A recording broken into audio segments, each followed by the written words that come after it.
পরপর দুর্ঘটনা শামসেরগঞ্জে, গুরুতর আহত হয়েছেন দুজন। জাতীয় সড়কে একের পর এক দুর্ঘটনা ঘিরে পথ নিরাপত্তা নিয়ে উঠছে প্রশ্ন। আপনার আনন্দে আমাদের উদযাপন। বিয়ে হোক বা পার্টি, বহরমপুরে এবার luxury banquet hall at golden retreat. জেলায় একমাত্র পিলারলেস ব্যাঙ্কোয়েট, আছে স্পা, সালন, ক্লাব মেম্বারশিপের সুযোগও। বহরমপুর শিল্প তালুকে গোল্ডেন রিট্রিট। শামসেরগঞ্জে জাতীয় সড়কে পরপর দুর্ঘটনা, গুরুতর আহত হয়েছেন দুই ব্যক্তি। একের পর এক দুর্ঘটনায় পথ নিরাপত্তা নিয়ে প্রশ্ন উঠছে। শুক্রবার সকালে শামসেরগঞ্জের হাউসনগর কাটান এলাকায় জাতীয় সড়কে লরির ধাক্কায় গুরুতর আহত হন শাইসুদ্দিন শেখ নামে এক ব্যক্তি। বাইকের পেছনে লরি ধাক্কা দেয়, তাতেই দুই পায়ে গুরুতর চোট পান ওই ব্যক্তি।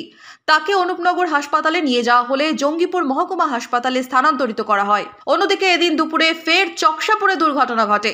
বাইকের পেছনে ধাক্কা দেয় পিকআপ ভ্যান, তাতেই আহত হন সুতি থানার ডিহিগ্রাম এলাকার বাসিন্দা সুরজ শেখ। তাকে জঙ্গিপুর মহকুমা হাসপাতালে ভর্তি করা হয়। আমি বাসুদেবপুর থেকে নতুন জীবন হসপিটাল ডিউটিতে আসছিলাম, তো সবাই দেখছি ছুটাছুটি করে যাচ্ছে। তার মধ্যে আমি টোটোওয়ালাকে দাঁড় করলাম, দিয়ে গেলাম, দেখলাম পেশেন্ট একদম সিরিয়াস আছে, মাথায় চোট লেগেছে, ব্লাড বেরোচ্ছে, থামছে না, সেন্সলেন্স একদম কিছু নাই।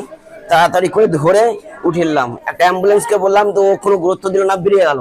আমি টোটোতে তুলে আমি জাস্ট অনুপনগর হসপিটালে, ফাঁড়ি থেকে বললো যে অনুপনগর নিয়ে যাও, আমি এখানে জাস্ট নিয়ে এলাম। এটা এর থেকে বেশি কিছুই দেখিনি।